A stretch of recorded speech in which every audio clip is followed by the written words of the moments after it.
రైతు భరోసా గత ప్రభుత్వం రైతు బంధు అందరికీ ఇచ్చింది, ఉన్నోనికి లేనోనికి, చెట్లకు పుట్టలకు గుట్టలకు ఇచ్చింది. కానీ కాంగ్రెస్ ప్రభుత్వం సన్నకారు చిన్నకారు అంటుంది, ఒక లిమిట్ అంటున్నది. సో ఇది వాస్తవమేనా? నిజంగా దీన్ని అమలు చేసే అవకాశం ఉందా? చూడండి, ఆనాడు రైతు బంధు ఇచ్చింది ఒకసారి లోతుగా మనం అనుకుంటే, నేను గత ప్రభుత్వం ఇచ్చిన లెక్కలు చూస్తే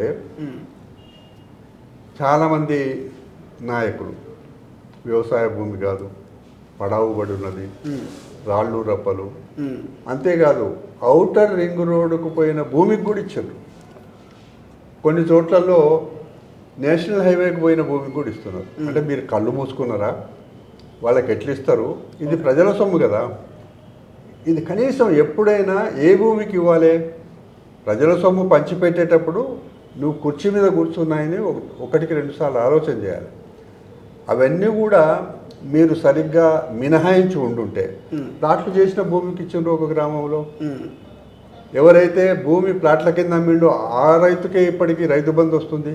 ఇదంతా అన్యాయం కాదా? మీరు చేసిన నిర్వాకం కాదా? కేసీఆర్ గారు ముఖ్యమంత్రిగా ఉంటాడు, ఈయనేమో మన ఐటీ మంత్రిగా ఉంటాడు.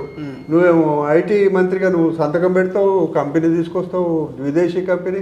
వారేమో ముఖ్యమంత్రిగా ఉండి ఇంత నాకు అనుభవం ఉంది అని అంటాడు, వారేమో రెవెన్యూ మంత్రిగా ఉండి ఇవన్నీ లోటుపాట్లు సరిగ్గా చేయకుండా ఇష్టం వచ్చినట్టు చేసిండ్రు. దానివల్ల రైతాంగానికి ఇబ్బందులు వచ్చినాయి. అసలైన సిసలైన సన్న చిన్నకారు రైతుకు డబ్బు అందలేదు. రైతులు కూడా ఏమంటున్నారు, అయ్యా వాళ్ళంతలో వాళ్ళే అంటున్నారు, పరిమితి విధించండి కానీ ఎవరికి పడితే వాళ్ళకి ఇవ్వకండి. వాళ్ళ నోటి నుంచి వస్తున్న మాట. అందుకే ఈ ఎకరము నుంచి 5 ఎకరాలు ఉన్న వాళ్ళు ఎక్కువ సంఖ్యలో ఉన్నారు.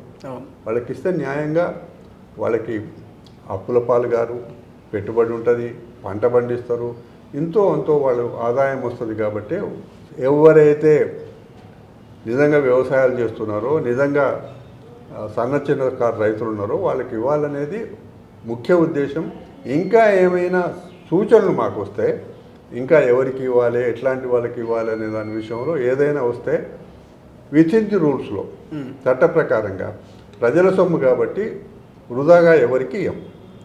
సార్, ఫైనల్ ఒక మాట, నిన్న మొన్న చూసినాం వరుసగా బీఆర్ఎస్ నుంచి ఎమ్మెల్యేలు అంతా కాంగ్రెస్ గుటికి చేరుతున్నారు. అటు జగిత్యాల ఎమ్మెల్యే సంజయ్ కావచ్చు, నిన్న మొన్న దాకా పోచారం కావచ్చు. సో వీళ్ళందరి మీద అనర్హత వేటు వేస్తాం, సుప్రీంకోర్టు దాకా వెళ్ళేటువంటి అవకాశం ఉందంటూ బీఆర్ఎస్ నాయకులు కామెంట్ చేస్తున్నారు. సో దీన్ని ఎట్లా చూస్తారు? ఈ అంశాన్ని ఏమైనా కామెంట్ చేస్తారు దీని మీద? వాళ్లకు ఆనాడు అధికారంలో ఉన్నప్పుడు వాళ్ళు అనర్హత ఇవన్నీ అవేం పట్టించుకోలేదు. ఈరోజు అధికారం కోల్పోయిన తర్వాత ఎందుకు పోతున్నారు? వెళ్ళిపోతున్నారు, ఒక తర్వాత ఒకరు.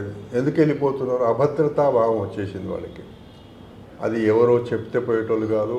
వాళ్ళకి ఎమ్మెల్యేలుగా పనిచేసిన వాళ్ళు, గత 6-7 సంవత్సరాలు ముఖ్యమంత్రి గారితో దగ్గరున్న వాళ్ళు, కేటీఆర్ గారితో దగ్గరున్న వాళ్ళు, హరీష్ రావుతో దగ్గరున్న వాళ్ళందరూ కూడా వాళ్ళు ఆలోచన చేసుకొని వస్తుంది. కానీ మేము ఆనాడు మీరే తప్పు చేసిందో మేము ఈరోజు కూడా ఆ తప్పు చేయటం లేదు. మేము ఎవరైనా నిజంగానే మా కాంగ్రెస్ పార్టీ సిద్ధాంతాల ఏడల నమ్మకంగా ఉండి మా కార్యక్రమాలపైన విశ్వాసం ఉంటే మోస్ట్ వెల్కమ్. కాబట్టి ఇప్పుడు మీరు చేసిన నిర్వాహకం అంతా చేసిండ్రు.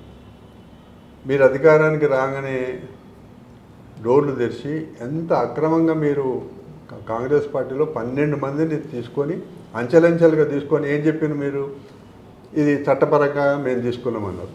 అందువల్ల ఇవన్నీ కూడా వాళ్ళు ఈ ఎమ్మెల్యేలు పార్టీ మారిన విషయంలో వాళ్ళకు మాట్లాడే అర్హత వాళ్ళకి లేదు. అసలైన తొలి వెలుగు. ఫాలో వాట్సాప్ @తొలి వెలుగు అఫీషియల్.